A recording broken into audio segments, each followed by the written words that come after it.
God says, do not open the letter with no return address. Inside is a. Do not open it.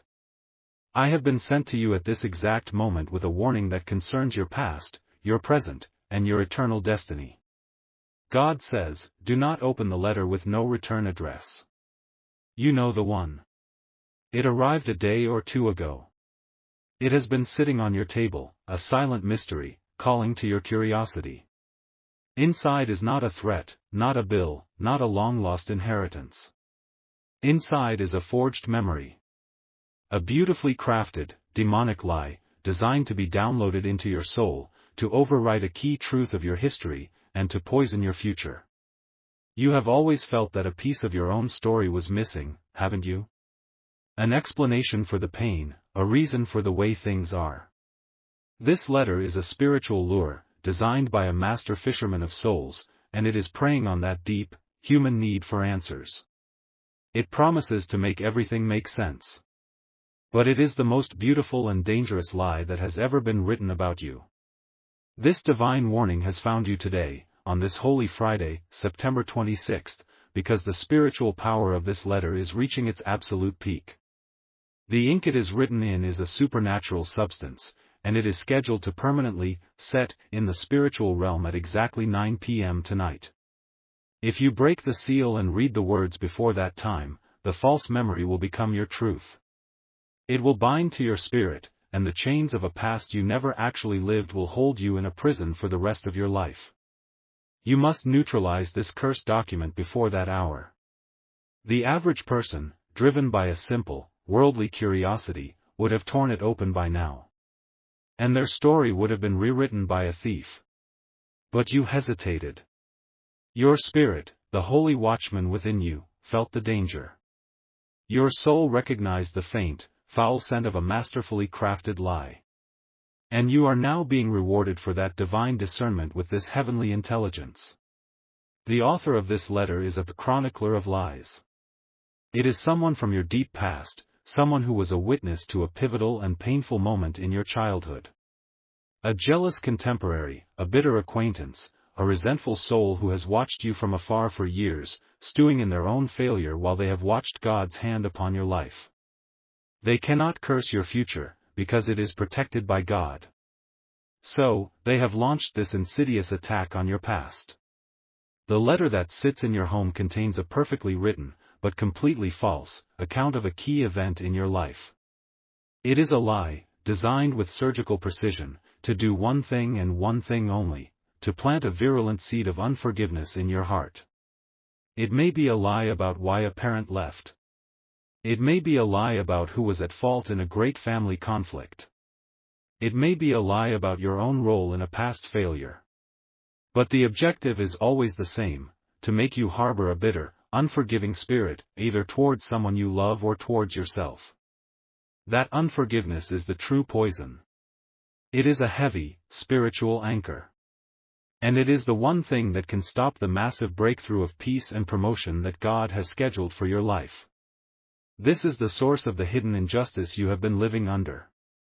You are the one who has worked so hard to heal. You are the peacemaker in your family. You are the one who carries the emotional weight of everyone's history, who tries so hard to let go of old wounds and move forward. This letter is a targeted missile, designed to rip open all of those old wounds and to pour the salt of a new lie into them. That deep, unresolved sorrow that you have fought so hard to overcome, this letter promises to finally explain it, but its true purpose is to deepen it, to make it permanent. The chronicler of lies wants to keep you a prisoner of your own history, because they are terrified of what you will become when you are finally free. The urgency is this: at 9 p.m. tonight, the spirit of unforgiveness that is attached to that letter will be fully and completely activated in the spiritual realm. If you have read the letter by then, that spirit will have found a home in your heart, and it will bind itself to you. The great breakthrough of reconciliation and peace that God has planned for your family next month will be aborted. The enemy is using a forged version of your past to cancel your glorious future. We must burn the manuscript of the devil before it can be published in your heart. The divine reversal will not be an argument or a debate. You will not try to disprove the lie. You will not even read the lie. To read it is to give it power. To read it is to let the poison enter your mind. We will not engage with the lie on any level. The chronicler's power is entirely invested in that sealed envelope, in the burning curiosity it creates within you. We will destroy the vessel, and the curse it carries will have no place to land. You will perform a ritual of unwriting. This is an act of divine censorship against the works of the enemy. You will take the sealed envelope. You will not open it. You will not read a single word. You will need a source of fire, a candle, a lighter, the flame of a gas stove, and a fireproof bowl or dish. You will hold the unopened letter in your hands, and you will speak to it directly, as if it is a living entity, for it is. You will say these words of authority: I reject this version of my story. I reject every lie, every curse, and every spirit of unforgiveness attached to this document. My history is written by the hand of God, not by the hand of a bitter and defeated enemy. You have just served it with a divine and final rejection notice. Now, you will safely set fire to one corner of the envelope. You will drop it into the fireproof dish, and you will watch as the flames consume every single word of the enemy's lie. You will watch it turn to nothing but black, powerless ash. The promise is this: the moment the last of that paper has burned, the spiritual contract of the forged memory will be incinerated. And the chronicler of lies, wherever they are, will be hit with a supernatural backlash. They will feel a burning in their own spirit, a deep and chilling sense of failure and exposure. The lies that they have nursed in their heart for years will suddenly seem hollow and pathetic, even to them. The bitterness that has been their source of power will turn to ash in their own mouth. Their weapon has been destroyed, and its power has been broken. Wait. Do not burn the letter yet. The instruction is righteous, but it is incomplete. The letter is a trap, yes, but I have just been shown that the real poison is not inside the envelope. It is on the outside. This is a deeper, more cunning layer of the attack, and this intelligence is only for those of you who have stayed, who have the spiritual discernment to understand a two-pronged assault. I want you to think about the envelope. If you have touched it, I want you to recall how it felt in your hands. Did you notice a slightly sticky, slightly powdery residue on the seal, where your thumb would have naturally rested to tear it open? That is not glue. That is the true weapon. Now, listen to the secret. The forged memory inside the letter is merely the bait for your mind. The true attack is aimed at your destiny. The sticky substance on the seal of that envelope is a spiritual magnet. I am being shown that it has been crafted from the sap of a weeping tree, a tree of sorrow, and mixed with the powdered dust of a place of ruin and regret. The moment your skin makes contact with this substance, it is designed to attach a spirit of missed opportunities to your aura. The letter, with its promise of secrets, is just a clever distraction to get you to touch the seal. The enemy's plan is not just to make you sad about your past, his ultimate goal is to ensure that you miss every single divine opportunity in your future. This changes the urgency and the mission. The 9 p.m. deadline is not for the ink of the memory to set. It is for the spiritual magnet on that seal to fully activate and to permanently bond with your energy field. If you have already touched the letter, you have already been tagged. Burning the letter now will destroy the forged memory, but it will not cleanse the magnetic residue from your hands. You must first perform a ritual of magnetic reversal to cleanse yourself, and you must do it before that 9 p.m. deadline, or you will become a walking, living magnet for failure and near misses. You who have remained, you have now been shown the true, diabolical nature of this two-layered attack. You see the mental bait inside the letter, and the spiritual trap on the outside. While others would have only won half the battle, you are being armed not just to protect your past, but to secure your entire future. Your reward will be a complete and total liberation from the spirit of almost and if only. Now, let us reverse the polarity.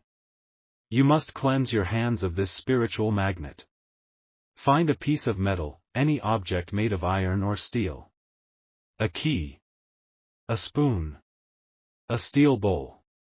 In your land, iron is known to repel unseen spirits. It represents strength and an unbreakable will. You will take this metal object, and you will systematically touch it to the tip of all 10 of your fingers, one by one. You are grounding yourself. You are discharging the negative spiritual energy that has been attached to you. As you touch each fingertip to the metal, you will speak this quiet decree: I am not a magnet for regret. I am a magnet for divine opportunities. My hands are cleansed. My hands are blessed. My hands are ready to receive. You have just recalibrated your own magnetic field. To make this new magnetism your permanent, unshakable reality, you will now go to the comments. You will make a bold, powerful declaration of your new nature. You will type, I am a magnet for miracles. This is you, broadcasting your new frequency to the entire universe. The signs that your hands have been cleansed will be immediate. As you complete the ritual, you will feel a tangible sensation in your palms, a warmth, a tingling, a feeling of lightness. This is your own spiritual energy, which was being suppressed, now flowing freely again. The second sign, within the next hour, you will see a spider or a spider's web. Do not be afraid. In the spirit, spiders are master weavers of destiny. This is a sign from heaven that you are now the one in control, weaving the beautiful tapestry of your own future, and the spirit of missed opportunities has been banished. Now, with your hands cleansed and your own magnetic field restored to its divine purpose, you are ready to complete your victory. Now you may take the letter. Now you may perform the ritual of unwriting. Take the envelope, which no longer has any power over you, and burn it. As you watch the flames consume the paper and the lies within, you will feel a profound sense of liberation. The spirit of unforgiveness is gone. The spirit of missed opportunities has been repelled. You are clean. You are free. The grand restoration will now begin. The doors that have been consistently closing in your face will now be thrown open. The opportunities, the connections, the blessings that seem to always pass you by will now be inexplicably drawn to you. Your new, holy magnetism will pull your destiny towards you with an unstoppable force.